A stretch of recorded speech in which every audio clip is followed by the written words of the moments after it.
Hello বন্ধুরা, সম্পদ বিম সলিউশনের প্রত্যেকটা দর্শক বন্ধুদের সুস্বাগত। আমাদের এত সুন্দর পৃথিবীতে এত অসুখ কেন, সেগুলো সবাই আমরা জানি, কিন্তু আমরা অ্যাভয়েড করে চলে যাই। দেখুন, কারণ খুব সহজ। কিভাবে? দেখুন, এই যে ট্যাঙ্কিগুলো দেখছেন, এগুলো অনেক দিন থেকে পচা দুর্গন্ধযুক্ত জল ভরে আছে, কিন্তু এগুলো আমাদের বাড়িতেই থাকে।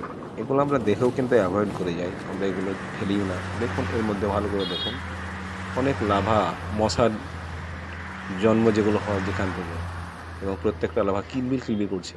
এগুলো কিছুদিন পরে প্রস্ফুটিত হয়ে প্রচুর মশা দেবে এবং সমাজকে এখান থেকে প্রচুর মানুষের জান নিয়ে নেবে।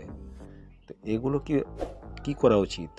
এগুলো আমার প্রত্যেক দর্শক বন্ধুর কাছে অনুরোধ, কমেন্টের মাধ্যমে জানান এগুলো কি করা উচিত। আমাদের সমাজকে জাগিয়ে তুলতে এগুলোকে কি করতে হবে? দেখুন, একটি মশা একটা মানুষের জান নিয়ে নিতে পারে। আমরা কি চাই এগুলো বন্ধ না হোক? এগুলো বন্ধ যদি করি, অনেক মানুষের প্রাণ বেঁচে যাবে, অনেক মানুষকে পৃথিবীতে হেসে খেলে বেঁচে থাকতে পারবে, মশার বাড়বাড়ত্ব কমবে। এবং দেখুন, আরও অনেক বাড়িতে দেখা যায় অনেক মাছি থাকে। এই যে মাছিগুলো দেখা যায়, মশা তো আছেই, প্লাস মাছিও দেখা যায়, তাই তো? সেই মাছিগুলো যেখান থেকে জন্ম হচ্ছে, সেগুলোকে নষ্ট করা দরকার।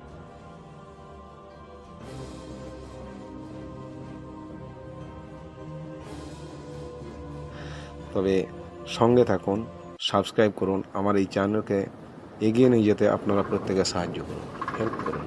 দেখুন, এই যে এই ট্যাঙ্কিগুলোতে অনেক দিন থেকে জল জমে আছে তো, তাহলে এগুলো কী করা দরকার? তারপরে এই যে বাড়িতে আমরা দেখি, দেখুন প্রচুর মাছি।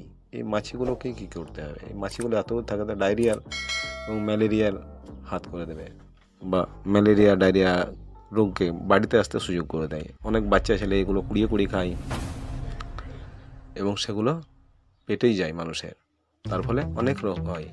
তো এগুলো আমরা দেখব। Thank you.